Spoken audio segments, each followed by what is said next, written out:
My daughter-in-law planned to sell my beach house.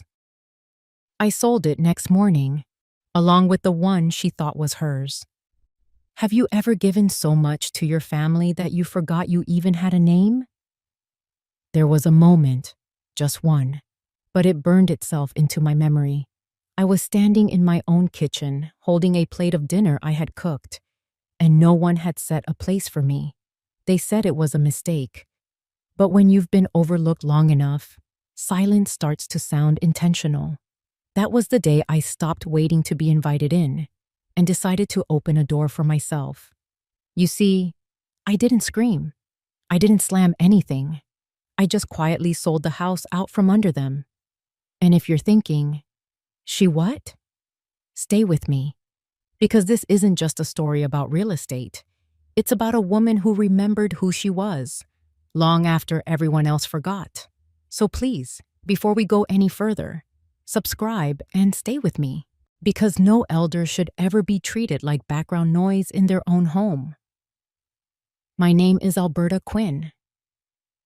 I'm 73 years old, and for most of my life, I believed that being a good mother meant never taking up too much space. I cooked, I cleaned, I held my tongue even when it trembled with truth. I handed down heirlooms and tucked away disappointments. And somewhere along the way, my family stopped asking what I wanted. They just assumed I'd always be there, quiet and convenient. This isn't a sob story. It's a wake-up call. Because one day, I realized that the love I gave so freely was being mistaken for obligation. That's when things started to change. I'm telling you this not because I'm special, but because I'm not. There are women just like me on every street. Maybe one lives next door to you. Maybe she's the one who used to babysit your kids, or who brings banana bread to every church potluck and never asks for a thing in return. And maybe, just maybe, she's quietly being erased in her own home. This story isn't about revenge. It's about respect. It's about waking up from a lifetime of self-sacrifice and asking, what do I want now? So I invite you to lean in close, not out of pity, but out of recognition. Because if you've ever felt invisible in the place you once built with love, you're not alone. This is my story, but it might be yours too. I used to think the wind from Bar Harbor never changed, until the day it carried my daughter-in-law's plans to sell the house right past my kitchen window. It was subtle.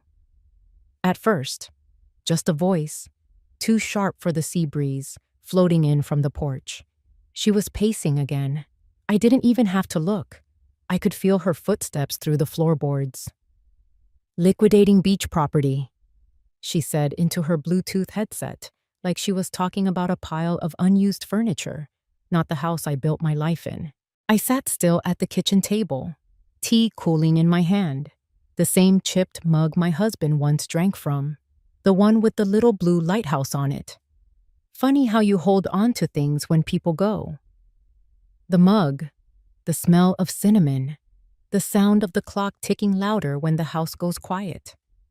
Behind me, the holiday cards sat in a neat stack, each one addressed, each one never mailed. I'd written them 3 days ago, thinking I'd send them early this year, but I couldn't seem to let them go, like I knew something was coming that would make the words inside feel dishonest. It's strange how silence tells you more than noise. Caleb didn't say anything at breakfast. He never does when Savannah's around.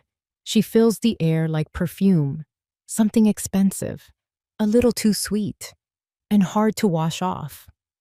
That morning, I walked into town like I always did. The wind bit my cheeks, and the sun barely made it over the edge of the horizon. Bar Harbor was quieter than usual, like the whole town was holding its breath. Leaves gathered in wet piles near the curb. The smell of salt mixed with old pine needles reminded me of Thanksgiving long gone, when Caleb was little, and my husband still fixed everything with duct tape and a joke. At the Bay's Edge Cafe, Chloe greeted me with her usual smile. "Morning, Miss Quinn. The usual." I nodded. I didn't need the menu. Some people find comfort in variety. I find it in routine. 2 eggs over medium, wheat toast, tea, always tea. Eloise slid into the seat across from me, her scarf unraveling like a soft ribbon down her coat. Cold enough to freeze the smile off a preacher this morning, she said, tucking her gloves into her coat pocket. We talked like we always did. About the weather, the tourists who left too late, and the kind of pies people used to bring to church bake sales when community still meant something. She asked about Caleb, and I gave her the version I thought wouldn't sting. He's tired, I said. Working a lot, I suppose. She didn't buy it. I wouldn't have either. And Savannah? She asked, sipping her coffee. I looked out the window. She's efficient. Eloise raised an eyebrow, but didn't push. That's the thing about friends your age. They don't force the truth out of you. They wait for it to rise on its own. When I got home, the house felt colder, not in temperature, but in presence. Savannah was in the sunroom, talking fast again. I heard her through the door. Finally getting it signed over? No, she won't argue. She's sentimental, not stupid. I didn't interrupt. I just stood in the hallway, hand resting on the back of the dining chair like it could hold me upright. Later that afternoon, she came into the kitchen with a stack of documents. She smiled too easily, like she rehearsed it in the car. Alberta, she said, placing the papers on the table between us. We just need to streamline ownership for tax purposes. I filled everything out. You just need to sign. I didn't answer her right away. I looked down at the documents, her handwriting in the margins, tabs where I was supposed to sign, a sticky note that said, easy, with a smiley face. I'd spent my whole life reading between lines, shelving stories that weren't mine, but holding them just the same. I could tell when something was being erased, quietly, deliberately. She leaned on the kitchen counter like she owned it, like she had already measured the cabinets for demolition. It's really just a formality, she added, brushing a blonde strand behind her ear. You'll still be here for the holidays, of course. That, of course, sat in the room like a fog. You know, it's not just about us, she continued. Caleb's under a lot of stress. This house, it's too much. It would be better if we consolidated. One less thing to manage. The words were careful, polished, the kind she probably used with clients, families who didn't know better, who trusted easily, who hadn't buried a husband in the same plot they once planted tomatoes together. She mistook my silence for confusion. I've already contacted someone about the listing, she said, as if to sweeten the deal. Off market, no pressure, but we got a great offer. Split it 3 ways. You'd be surprised what people pay for water views. That was when I saw the Thanksgiving invitation on the counter, not addressed to me, just the Blakes, not even Quinn. No return address, like I'd been edited out in pencil, barely visible beneath. There was a time when I believed being quiet meant being respected, that silence was a kind of grace, but silence, I've learned, is only golden to those who profit from it. She tapped the table gently. Just look these over when you get a chance. I nodded, slow and polite, and reached for the papers. My hand didn't shake. You can use my pen, she said, holding it out. I didn't take it. I smiled, faint but steady. I'll read them carefully. She didn't notice the shift in my voice, or maybe she did, and just didn't care. When she left the room, I sat for a moment, not in shock, just stillness, the kind that comes before the wind changes. The house creaked the way it always did when the tide pulled back, as if it knew what was coming. I got up, walked to the hallway, opened the drawer beneath the hall mirror, the one with the worn brass handle. Inside, my husband's will, his glasses, and the small wooden box he kept old letters in. I slid the documents inside, stacked them neatly, and locked the drawer. Then I placed the key in the ceramic bowl on the mantel, just beside the photo of him in his fishing vest, smiling like he knew a secret. Savannah wouldn't look there. People like her rarely noticed things that didn't sparkle. Outside, the sky was already dimming, even though it was barely afternoon. The gulls were louder now, circling above as if sensing something in the air. I stood in the living room a while longer, eyes on the horizon where Bar Island sat quiet and indifferent. There was a shift in me then, not anger, not yet. Just a pull, a slow, deliberate turning inward. I didn't know exactly what I was going to do, but I knew I wasn't going to sign anything. The house used to feel larger when it was full of noise. Caleb running down the hallway barefoot, the dog barking at the waves outside, Frank's laugh rumbling through the walls.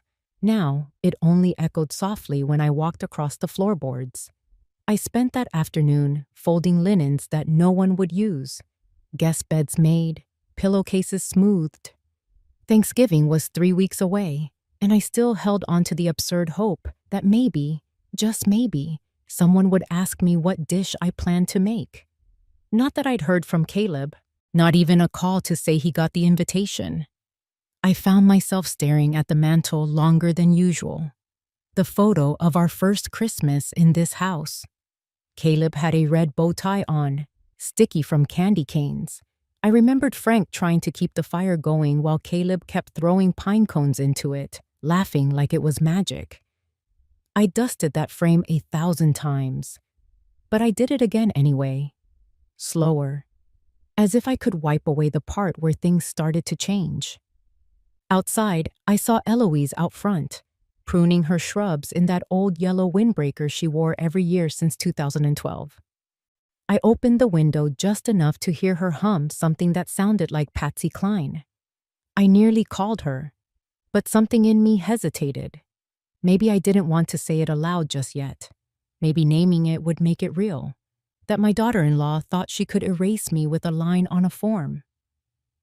I closed the window, put the kettle on.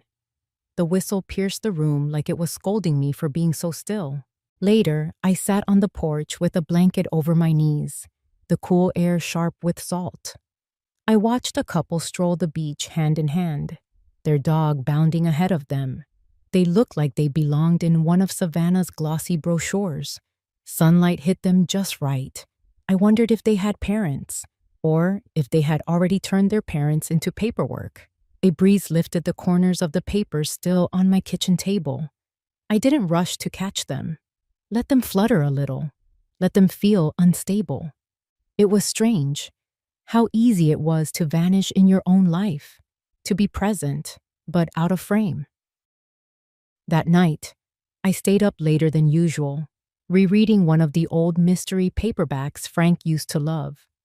I couldn't tell you the plot. I just liked the way the pages sounded when I turned them, like proof I was still here, still choosing. You can't misplace a deed, not when someone else has already made a copy. The folder was back in my lap again, same smooth edges, same yellowing paper I'd handled a dozen times. But this time, I noticed something new, a faint smear of lipstick on the edge of one corner. Not mine.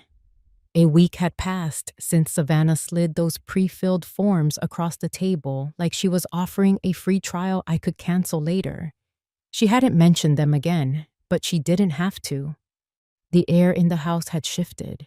My coffee cup had been moved from its usual spot in the cabinet. The family photo on the stair landing, the one where Caleb was still missing his front tooth, had vanished. Savannah called a household finance meeting Tuesday morning. Not with me, of course. I only knew it was happening because I walked past the closed den door and heard her explaining deductions and market value to Caleb like she was reading off a cue card.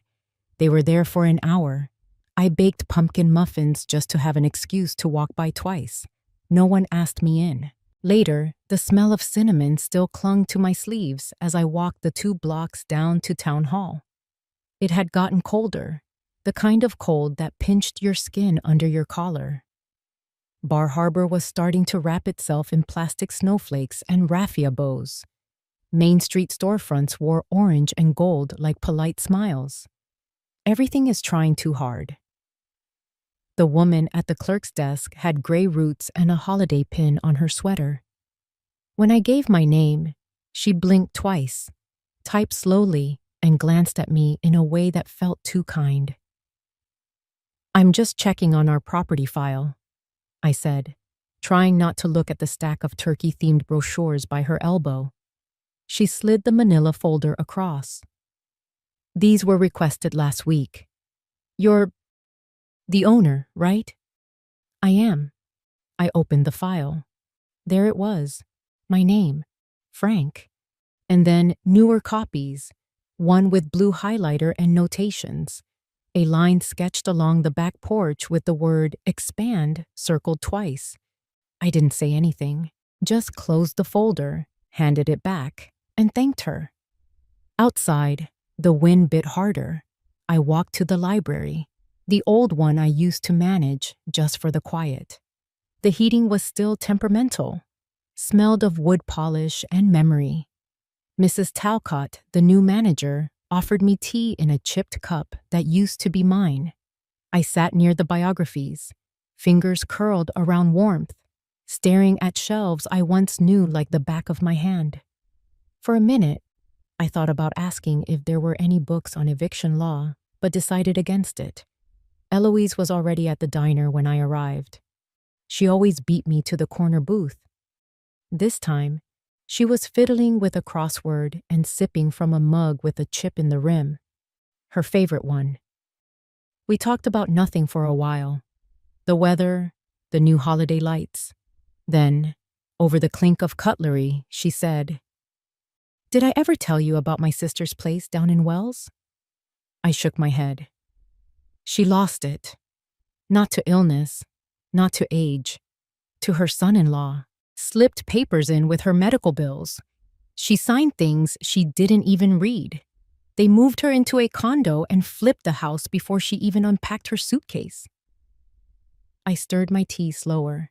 And her daughter? Didn't say a word, just watched. I looked up at the TV mounted in the corner. A commercial played, kids dancing in turkey costumes, promoting the Thanksgiving Day parade.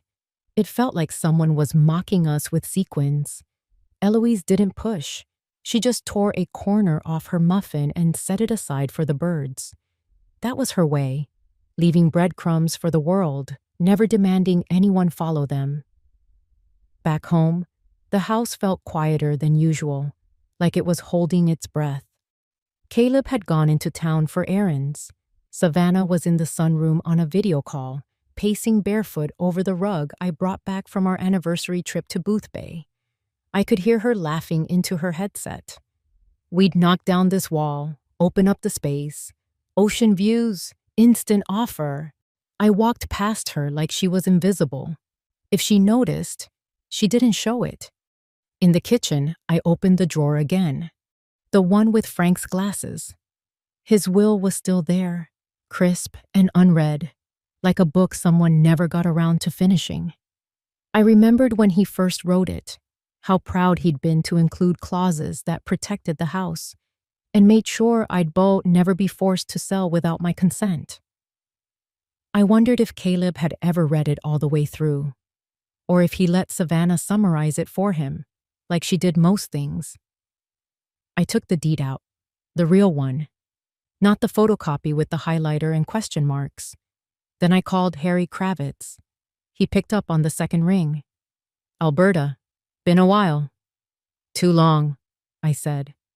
"You still keep that dusty office above the tailor shop?" He chuckled. "Still there, and still dusty." "I'd like to come by." He didn't ask why, just said, "I'll put the kettle on." It took me 10 minutes to walk there. The air was thick with fog, curling between the pine trees like smoke. Bar Harbor always looked older in November, like an old friend in a wrinkled coat, still familiar, just slower. Harry's office hadn't changed since Frank and I had him draft our first will. Same leather chair, Same typewriter, same photo of his wife on the shelf. She'd been gone 10 years, but he still talked to her portrait when he forgot things. I handed him the folder. He opened it slowly, reading through each page like it might vanish if he blinked too fast. "You want to file a dispute?" he asked gently. "No," I said. "Not yet." He looked up. "I want to talk about selling." His brow furrowed. "Just the guest house?" I shook my head. "All of it." The papers were signed by 9 o'clock a.m. By noon, the only thing Savannah owned was her surprise. The pen was heavier than I expected. Silver-bodied, smooth, not mine. Mrs. Travers had handed it to me with the kind of reverence one might offer a relic. "Take your time," she said, though she already had the blue tags ready, pages bookmarked, witness lines dotted. I didn't take my time. The office smelled faintly of lemon polish and warm dust. The heater in the corner let out a wheeze every so often, like it resented the cold outside. I sat beneath a photo of the harbor from 1957, boats docked in orderly rows, snow dusting their decks. A simpler time. Or maybe just better at hiding what people wanted from one another. Jenna Travers was precise. Not cold, not warm. She respected quiet and didn't fill it. Kravitz sat beside me, reading each page again, even though we both knew the terms by heart now. "No one can reverse this," he'd told me earlier, back at his office. "You understand that?" I had nodded. The deed was mine. The house had been mine before Savannah ever met Caleb. Frank made sure of that. Premarital inheritance, protected, locked. I signed the final line, the one where they always leave a little too much space for your name. "Would you like a copy for your records?" Jenna asked. "No," I said. "Just send them to the buyer and have Mr. Kravitz forward the notice tomorrow." "Tomorrow's Thanksgiving." "Exactly." She looked at me for a second, the way someone might study a painting and realize it was hung upside down the whole time. Outside, the flurries had started. Not heavy, just enough to brush the tips of my wool coat as I stepped off the stoop and walked toward Bay's edge. Same path I always took. But today it felt different, like I was moving through the final pages of a chapter no one knew I'd been writing. The cafe smelled like cinnamon and espresso. The booths were half full. Tourists in puffer jackets, old couples sharing pie, the usual crowd. Janet, the server, spotted me and waved. "Morning, Miss Quinn. The usual?" I nodded. "Cappuccino, extra foam. No muffin today." I sat by the window, where condensation traced quiet trails down the glass. Across the street, Maine was dressed in autumn, hay bales, scarecrows, orange string lights blinking softly in the fog. I watched people pass, gloves tucked under arms, shopping bags bumping hips. I didn't feel triumphant. That wasn't the right word. I just felt level, like the floor under me had steadied. Savannah had mistaken silence for surrender. She always did. I finished my coffee slowly. The foam had settled, leaving faint rings along the inside of the mug. I traced them absently with my finger. Across the room, a young couple argued in whispers. Something about missed flights, rental cars, mashed potatoes. I barely noticed. My eyes kept drifting toward the door, watching each person walk in with that mix of cold breath and tired cheer. It was almost noon when I saw her. Savannah didn't storm in at first. She moved fast, yes, but not enough to cause a scene. Not yet. She was holding something white and stiff in her hand. A long envelope. Corner crumpled. Her coat was unzipped, hair wind-blown, mouth tight like she'd bitten down on a lemon and forgotten how to let go. She spotted me before I even had a chance to pretend not to see her. Her boots struck the tile hard.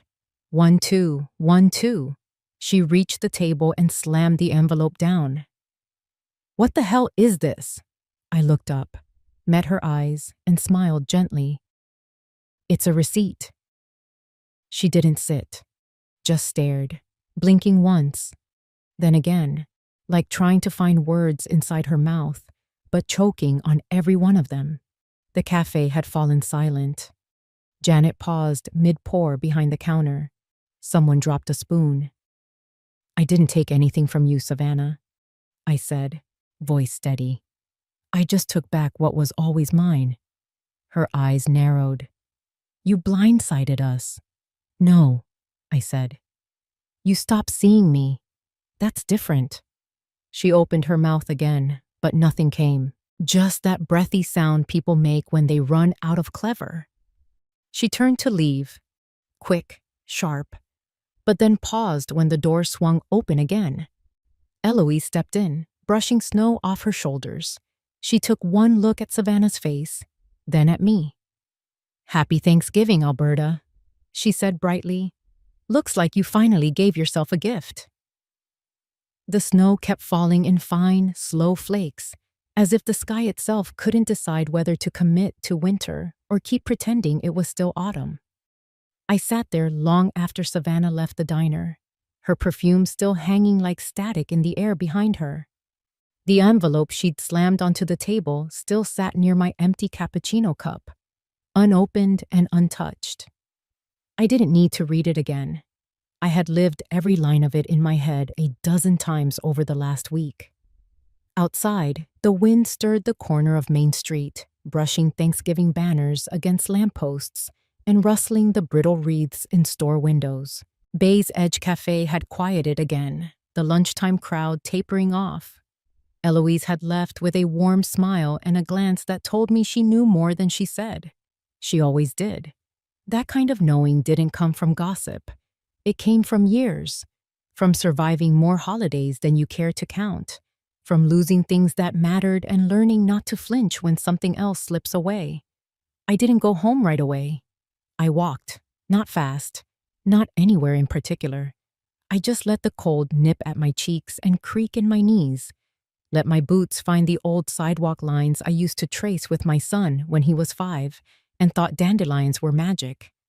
The town hadn't changed much, not physically, but the spaces felt more hollow now, like a picture someone had drawn in too much detail and then erased the people out of.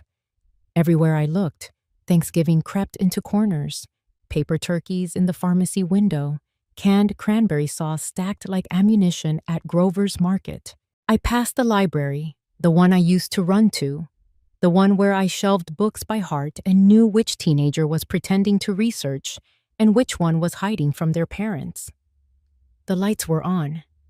Through the frosted glass, I could see Mrs. Bell, the new librarian, fussing with a display.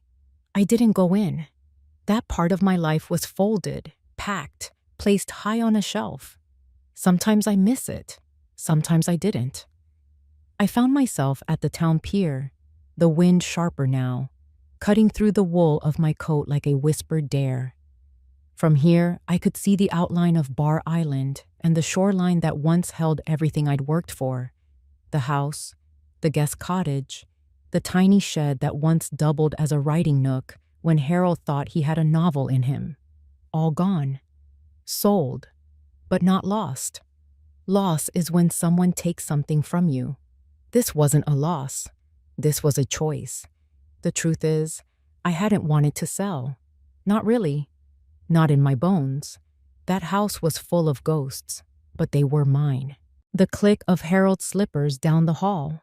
The smell of burnt coffee when Caleb tried to make breakfast for my birthday that year. We had no money but plenty of hope. I wasn't letting go of memories. I was letting go of their misuse, of their rebranding as leverage in someone else's game. The beach house wasn't home anymore. The minute Savannah started calling it an asset, it became something else. A prize, a transaction, something she felt entitled to manage, reshape, flip for more than she ever put in. That's when I knew it had to go, because no one who ever truly lived in that home would call it inventory. I thought of Caleb, not with bitterness, but with the dull ache of old bruises that weather can still find. He hadn't fought for me, hadn't even looked up when Savannah passed the forms across the table. Maybe he thought I was too old to fight back. Maybe he didn't think at all. Maybe, like me once upon a time, he thought being quiet was the same as being kind. But I was learning, belatedly, stubbornly, that silence doesn't always serve kindness. Sometimes it only serves convenience. When I finally turned back toward my temporary rental, a small cabin just beyond the edge of town, I felt lighter, not triumphant, not vindicated, just intact, still me. Not the version Savannah tried to redraw in pencil, light enough to erase, but the full inked one, curled pages and all. Tomorrow was Thanksgiving. I didn't know what that meant this year. There wouldn't be turkey at the old table, or cranberry sauce in the little glass bowl Harold insisted on using.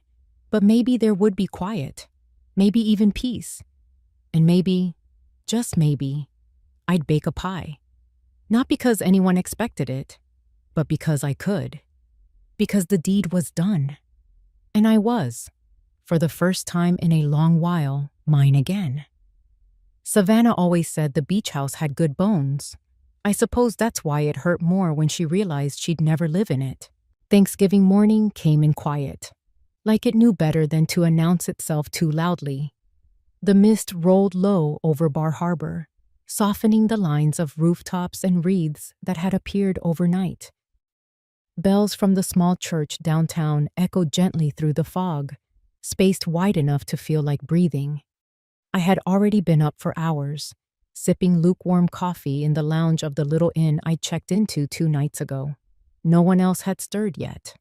The fire in the hearth gave off more light than heat, and I didn't mind. I wasn't cold anymore. From the window, I could see the edge of the guest house, just a glimpse between pine branches and a crooked fence that still hadn't been fixed. It looked smaller from a distance, more fragile, like a painting of something that had once been real. The Boston couple hadn't moved in yet, but the locks had been changed, the furniture cleared out, the garage swept clean of the items Savannah once stored like claims to territory. What was left behind was simple, quiet.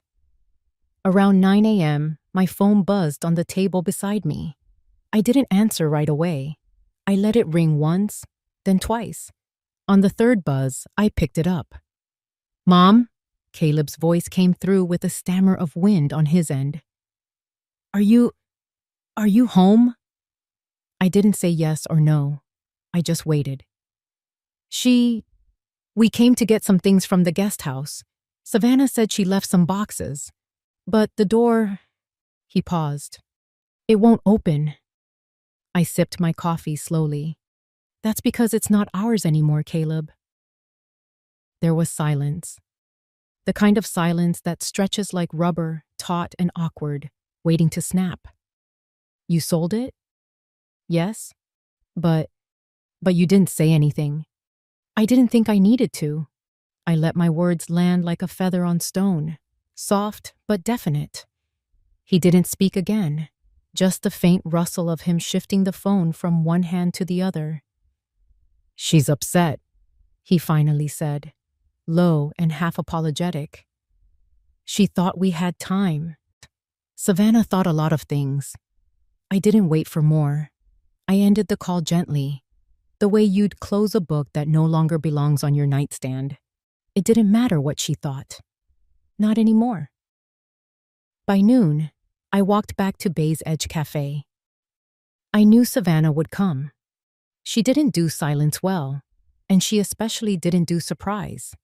Sure enough, when I opened the door, she was already seated by the window, stirring a cup of coffee she hadn't touched. Her eyes met mine like a flint meeting stone. "You made your point," she said flatly. "I didn't come to make a point," I replied. She scoffed. "You went behind our backs, sold everything out from under us." "And for what?"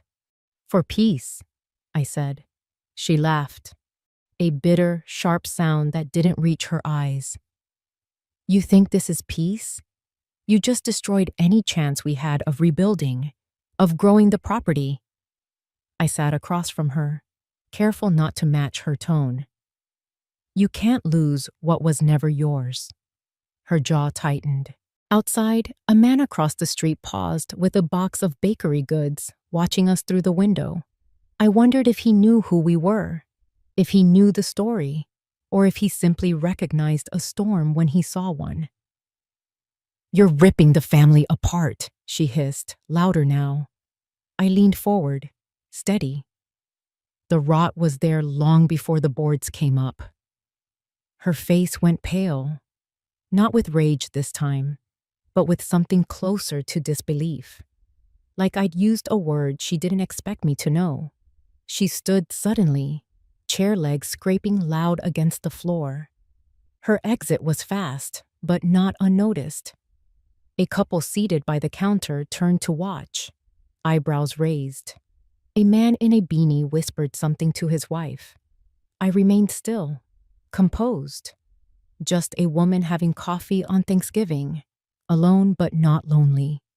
When the bell above the door jingled again, I looked up expecting silence to follow. Instead, Eloise slipped inside, cheeks pink from the cold, hands wrapped around a small tin of cookies. She smiled as she reached my table, but didn't sit. You did what most of us wish we had the courage to do, she whispered, resting the tin beside my hand. Then she walked off toward the counter, ordering tea like it was any other day. I sat for a long while after Eloise left, watching the snow start to fall. Just a dusting, the kind that didn't stick but lingered long enough to remind you winter was already here, even if no one had bothered to say so.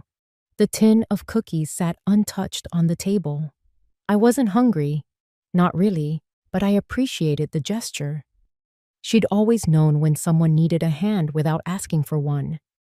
A part of me expected Savannah to return, to come back through the door, slamming it this time, and demand answers she already had. But she didn't. Maybe for once, she realized there were no more words that could bend me. I stepped out into the cold air, pulling my coat close, the wool heavy but comforting on my shoulders. The streets were mostly empty, save for a few bundled-up couples walking dogs and the occasional child dragging a red wagon too big for the sidewalk. Everyone seemed to have somewhere to go, everyone except me, and I was oddly at ease with that. Instead of returning to the inn, I took a detour past the old house. From the sidewalk, I could see faint shadows moving inside. Contractors, perhaps. Or maybe the new owners were already painting over the past. I didn't slow down. There was nothing left for me in those walls. Whatever memories still clung there, I'd already packed them away in quieter corners of my mind. Back at the inn, I settled into the small reading chair in the corner of my room. The lamp gave off a yellow light, the kind that made everything feel like it came from a Polaroid. I pulled out my journal, leather-bound, soft at the edges from years of thumbing pages. The pen slipped easily between my fingers, and I began to write, not because I had anything profound to say, but because stillness often brought thoughts too loud to ignore. Not every home has to hold a family, I wrote. Some are built to hold peace. It wasn't poetic, it wasn't meant to be. It was just true. For so long, I'd believed that sacrifice meant silence, that my job was to hold my breath so others could breathe more freely. But the truth was, I'd been disappearing by degrees, first in conversation, then in decisions, then in my own home, until I no longer recognized the rooms I walked through. I didn't feel triumphant. This wasn't a victory. It was a reclamation of space, of voice, of self. The next morning, I found a note slipped under my door. No envelope, just Caleb's handwriting, unmistakably his even now. It read, "I didn't know. I should have. I'm sorry." I folded it once and tucked it into the back of my journal. I didn't need anything more. Not today. Later that afternoon, I met Eloise again, this time on the boardwalk where the breeze smelled like pine and salt. She handed me a paper cup of cider without a word. We sat in silence, letting the wind do most of the talking. Finally, she said, "So, what now?" I looked out over the water, the gray-blue waves lapping like they always had, constant, indifferent. "I don't know," I admitted. "Maybe I'll rent a place in town. Maybe I'll move closer to my cousin in Vermont. Or maybe I'll just stay here until the snow thickens and tells me it's time to go." She nodded like that made all the sense in the world. Whatever came next, I knew one thing for certain. I wouldn't wait for someone else to make the decision for me. That door, the one Savannah had always dreamed of unlocking, would never open for her, but I had found one of my own. And this time, I had the key. He showed up with no flowers, no gifts, just the look of a man who finally saw the price of silence. The knock on the door was softer than I expected. Not hesitant, exactly, just restrained, like someone unsure if they still had the right to knock at all. I had just pulled the cranberry compote from the fridge, the smell of cloves and orange peel still clinging to my hands. Outside, the evening was setting in, the kind of dim golden hour where the light made everything look gentler than it was. I opened the door, and there he stood. Caleb looked older than the last time I'd seen him. Older than 38, at least. His face had that washed-out quality of a man who hadn't slept properly in weeks. His jacket was wrinkled at the collar, and he was clutching a set of car keys like they might keep him grounded. "Hi, Mom." 2 words, heavy enough to drop an anchor in the middle of my living room. I didn't say anything at first, just stepped aside and nodded for him to come in. He hesitated only a second, then walked through the doorway like someone returning to a childhood home that no longer quite fit. I had set the table for one, not out of bitterness, just a habit. A single plate, a fork and knife, a glass of cider that was still cool to the touch. On the stovetop, cornbread warmed slowly in a cast-iron pan, and the sweet potato casserole had just come out of the oven, browned perfectly along the edges. He noticed the table, then looked at me. I didn't mean to interrupt.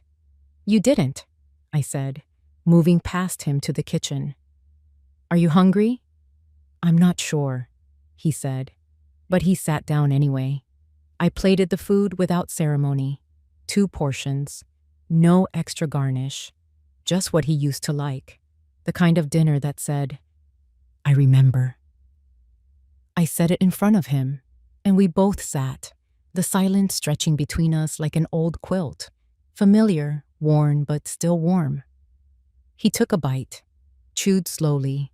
I watched the way he avoided my eyes. "She's angry," he said finally. I didn't ask who. I didn't need to. "I figured," I replied. "She said you blindsided her." "She thought the house was hers," I said, lifting my fork. "It never was."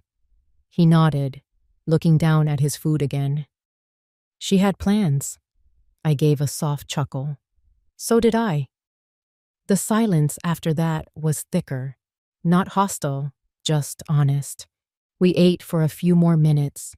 The only sounds were the soft scrape of fork against plate and the ticking of the old wall clock above the mantel. "You know," I said, setting down my fork, "your father proposed to me on the front porch of that house." Caleb looked up, surprised. "I didn't know that." "No reason you would. You were always more interested in skipping stones than family stories." He gave a small smile. "That porch had good acoustics. I used to play guitar out there." "You did," I nodded. "Until you quit. Said it made your fingers hurt." He looked down again, as if the memories came with a weight he hadn't prepared for. "I kept that house," I continued, "through layoffs, hospital bills, and 2 busted water heaters. 3 jobs, Caleb." library during the day, temp work at night, tutoring on weekends. He didn't respond. I leaned back slightly. I'm not telling you that to make you feel guilty. I'm telling you because no one else ever knew. Not really. Your father worked hard, but when he got sick, it all came down to me. I should have asked more, he said quietly. You were busy building your own life. That's what kids are supposed to do. He looked up, eyes wet, but not spilling. You always made it look so easy. I didn't. You just weren't looking. That settled between us like dust. I reached for the cranberry compote, spooned a little onto his plate. He used to hate it as a kid. Now, he didn't protest. The heater hummed in the corner. Outside, I could hear the faint sound of someone dragging their trash bin to the curb. Life went on, as it always did, even when everything inside a home had shifted. He didn't speak again for a long while, just ate. Slowly, the way someone eats when they don't want to finish because they don't know what comes after. When he finally pushed his plate slightly forward, he looked up at me. Really looked. For the first time in what felt like years. I didn't know you were still working weekends back then. I didn't talk about it. But you shouldn't have had to do it alone. Sometimes we don't get to pick the load. Just how we carry it. He rubbed a hand over his face, like trying to erase something only he could see. I let her talk me into things, he admitted. Things I knew didn't feel right, but I didn't want another fight. I thought, if I keep the peace, everything else will follow. That's a dangerous kind of silence, I said. It builds up, grows teeth. He nodded, the gesture slow, deliberate. She said you never really accepted her, that you wanted to keep everything yours. I leaned back in my chair, folding my hands together. I accepted that you loved her. That was enough. But loving someone doesn't mean letting them rewrite your past or your future. His throat bobbed as he swallowed. She said the house was a burden, that it needed to be modernized, flipped, sold to someone who appreciated its potential. I raised an eyebrow. And you believed that? He didn't answer. Maybe that was enough to answer. The silence wasn't as thick now, just quiet. Like the kind that lingers after truth has been spoken aloud and left to settle in the room.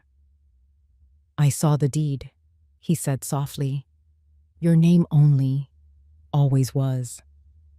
Yes, I should have read it, should have asked questions. Maybe, but you didn't. And now we're here. He stood then, walking slowly to the window. Outside, the street was empty. A few porch lights flickered on, yellow glows against the falling dusk. Somewhere down the block, a dog barked once, then went quiet. I don't know what to say to her, he murmured. That's not my burden to carry. He turned, leaning against the frame of the window. You think she ever cared about the family? I think she cared about what the family could get her. He exhaled, the sound rough, full of things too tangled to name. And me? I think you got tired of choosing, so you stopped choosing at all. He didn't argue, just nodded. I rose, went to the kitchen, pulled out 2 Tupperware containers. I filled one with sweet potato casserole, the other with cornbread, labeled them both, pressed the lids shut with the ease of a ritual I hadn't realized I missed. When I handed them to him, he looked surprised. For later, I said, like old times. His fingers brushed mine as he took them, cold from the window, but still warm underneath. At the door, he paused. I looked back at the table, the half-empty plates, the single candle I'd lit out of habit more than atmosphere. I remember when we used to decorate the porch together, he said. You let me hang the lights, even though I always tangled them. You were so proud when you finally got them straight one year, I said. You insisted we keep them up until February. He laughed softly. It was the kind of laugh that curled inward, not quite ready to be free. At the door, he shifted, keys in one hand, Tupperware in the other. Then he asked it, "Will you come to Christmas dinner?" I looked at him for a long moment. Not past him, not through him, just at him. My son, the boy who used to bring me dandelions in his fists, the man who had let too much go unsaid for too long. "I'll think about it." It turns out you don't need a family around a table to be thankful. You just need truth and a little pie. The first real snow of December came quiet, like a memory slipping under the door. From my window at the modest rental on Harbor Street, I watched the roofs collect a thin layer of white. It didn't stay long. Bar Harbor snow never does. But it was enough to soften the sidewalks, enough to hush the town. That morning, I folded my scarf 3 times, like my mother taught me, and made my way to the library. The winter book circle met in the back reading room, a space that used to house the microfiche reels. I used to help students navigate those reels back when my wrist didn't ache and my patience was thinner. Now, I sat at the head of the circle, a pot of spiced tea steaming in front of me and 4 women, gray-haired, sharp-eyed, long-walked, settling into their chairs. Eloise was the first to speak, as always. "You still write on that old typewriter?" I smiled. "Clacks louder than a thunderstorm, but it listens better than most people I've met." They chuckled, and I placed a few typed pages on the table. My fingers ran across the crisp edge of the paper. "I wrote something new last night. Not quite a story, maybe more of a memory." I read aloud, voice low, even. It wasn't about Savannah. Not directly. It was about the scent of my mother's hands after shelling peas, the ache behind my knees when I first scrubbed our kitchen floor. It was about women who held things together so long, they forgot what it felt like to let go. No one interrupted. When I finished, no one clapped. Just a soft silence. Warm, understanding. Hazel, a retired nurse, leaned forward. "Have you ever thought about publishing it? I don't think the world needs another book of reflections." Eloise stirred her tea. "Maybe not, but we do." That hit harder than I expected. Later, as we packed up, a familiar voice called from the front desk, "Miss Quinn, you have a letter." I hadn't expected mail. The holidays brought catalogs and bills, never envelopes with hand-addressed script. But there it was. My name, my rental address, Caleb's handwriting, still uneven, still halfway between cursive and apology. I didn't open it right away, just tucked it in my coat pocket and walked 2 blocks to Bay's Edge. The cafe smelled like cinnamon and lemon zest. The holiday pie selection sat proudly in the case. Pecan, apple, something with cranberries. I ordered a slice of sweet potato pie and a cappuccino. The server, a new girl with chipped purple nails, didn't call me Miss Quinn like the last one did, just nodded and smiled. That was fine by me. At a corner table, I pulled out the letter and opened it slowly. "Mom, I don't have the words for what I should have said weeks ago, maybe years ago. Thank you for not yelling when you had every right to. I'm still learning. Love, Caleb." No excuses. No explanations. Just that. I folded the letter back into its envelope, finished my pie, and walked home before the snow turned to slush. I didn't cry. I didn't call him. But I put the letter on the sill above the kitchen sink, next to the rosemary plant that never seemed to die. That evening, I pulled the typewriter toward me again. The keys felt lighter this time. I wrote about women who tell the truth without needing to shout, women who find clarity in quiet places. I didn't name names, but the story was mine. Eloise noticed my silence and didn't press. She'd always known how to leave space for people to come back to themselves. We sat there in the library's small reading room, the heater purring in the corner, casting waves of warmth over our knees, the windows fogged slightly from our breath, and the tea. Outside snow drifted down in no hurry to finish what it had started. A woman named May, soft-spoken and fond of old romances, shared something about losing her sister last spring. I listened, really listened, not out of obligation, but because I had room now, inside myself, to carry someone else's memory. We passed the tin of ginger cookies around in silence, the kind of quiet that doesn't ache. I looked around that circle of women, all with silvering hair and tired but determined hands. There was no pretense in that room, no one performing the part of daughter-in-law, mother, or hostess. Just women who had seen enough winters to know which truths were worth holding. Later, when the others had gone and Eloise lingered to stack chairs, I reached into my tote and pulled out a small envelope. I hadn't told her yet. Caleb had written. Not long, and certainly not flowery. Just a page, his handwriting unsteady like he wasn't sure if he had the right to be reaching out.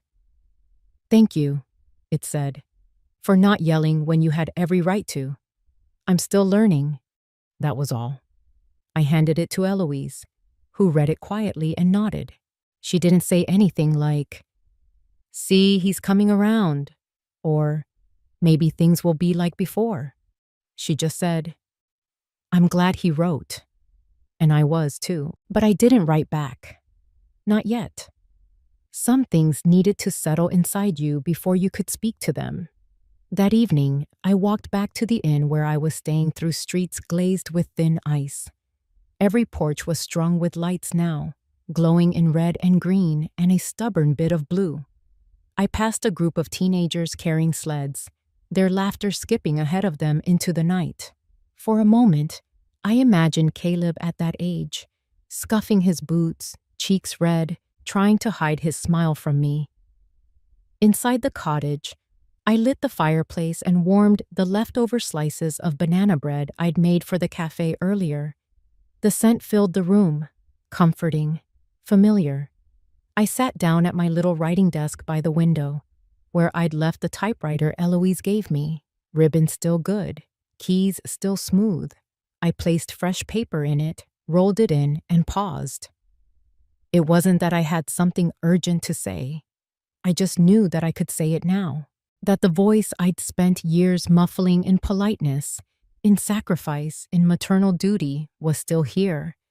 A little older, a little wiser, and no longer willing to fold into the corners of other people's decisions.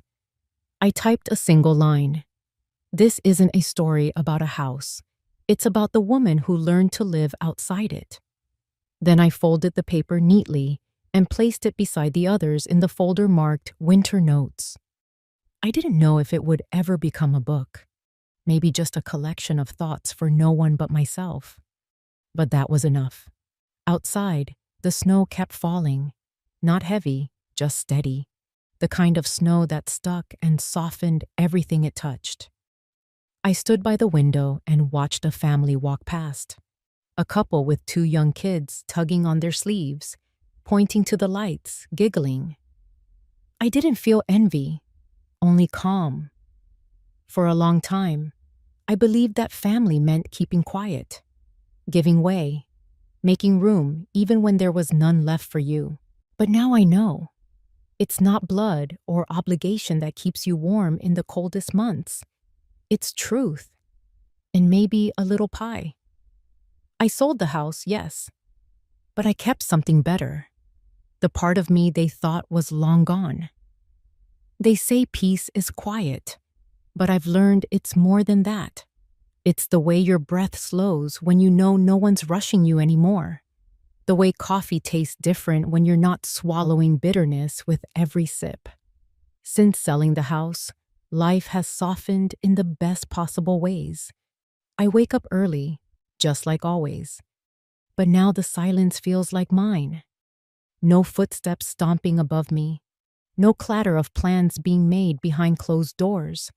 Just the hum of the kettle, the rustle of pages, and the occasional squawk of a gull far off near the shore. I rented a little place not far from the library. 2 rooms, 1 porch, a creaky screen door that swings just right in the wind. The landlord is a widower named Frank, who leaves me apples from his orchard every week and says I remind him of someone who once read too many books. He's not wrong. The first snowfall came early this year. I watched it settle gently on the railings outside as I typed the last line of a new essay. The typewriter Eloise gave me hums like an old friend with secrets. Funny how reclaiming something as simple as your voice can feel like planting your feet in fresh earth. On Wednesdays, I host the Winter Book Circle down at the library. It's not fancy, just a few of us women, most over 60, some over 70, gathering with thick cardigans and thermoses of tea. We read stories, some fiction, some memoir, and now and then, I read something of mine. They listen with eyes that see more than words. Sometimes they nod. Sometimes they just hold my hand after. That's all I need. Savannah left town, or so I hear. No farewell, no fireworks, just gone. Caleb still lives here, though. We don't talk often. But now and then, a letter arrives. Always handwritten, always short. The last one said, "I'm trying to be the kind of man who notices when people stop smiling." That's something, I suppose. Growth often starts where guilt leaves off. But this story isn't about them, not anymore. For a long time, I thought love meant giving everything, your time, your space, even your voice, especially your voice. I confused sacrifice with devotion, though silence was kindness. Thought endurance was strength. But here's the truth. I wish someone had whispered to me decades ago, if you give so much that you disappear, even the people who love you may forget you were ever there. And I was there, every holiday, every scraped knee, every forgotten birthday party I still managed to make special. I was there for meals, late-night calls, and holding things together when they wanted to fall apart. But being there doesn't mean being invisible. Not anymore. So I've started reclaiming the little things. I bought myself a red scarf. Bold, warm, not meant to blend in. I visit the market and chat with vendors like I'm someone who has all the time in the world. I bake banana bread for the cafe once a month. The owner says it reminds him of his mother. I take that as a quiet honor. Eloise and I still meet on Sundays. Sometimes we just sit in her living room, watching old black and white movies with the sound off. She knits. I journal. We don't need many words between us. Some friendships age like oak, slow to grow, but steady in storms. I don't think I've changed as much as I've returned to myself, like brushing dust off an old painting and realizing the colors are still vibrant underneath. It's not about revenge. It was never about winning. It was about not losing any more of myself. That beach house had good bones. That's what Savannah said. But what I finally understood is this. It wasn't just the house. I have good bones too. I've held up families. I've supported generations. And I'm still standing. I'll never regret the love I gave. But I no longer confuse being needed with being valued. Those are two different things. One leaves you empty. The other fills you quietly from within. So if you're listening to this, maybe curled up somewhere warm, maybe alone, maybe wondering if you've done too much for too little, let me tell you this, it's never too late to come home to yourself, not to the version others expect, but to the woman you were before the noise, the one who hummed when she cooked, the one who wrote letters she never sent, the one who held firm, even when her hands shook. You don't need a whole table of people to be thankful. Sometimes you just need the truth. And a little pie. If this story found its way into your heart, maybe share it with someone who needs it too. Someone quietly carrying more than they ever say. And remember, dignity isn't loud, but once you find it, you never lose it again.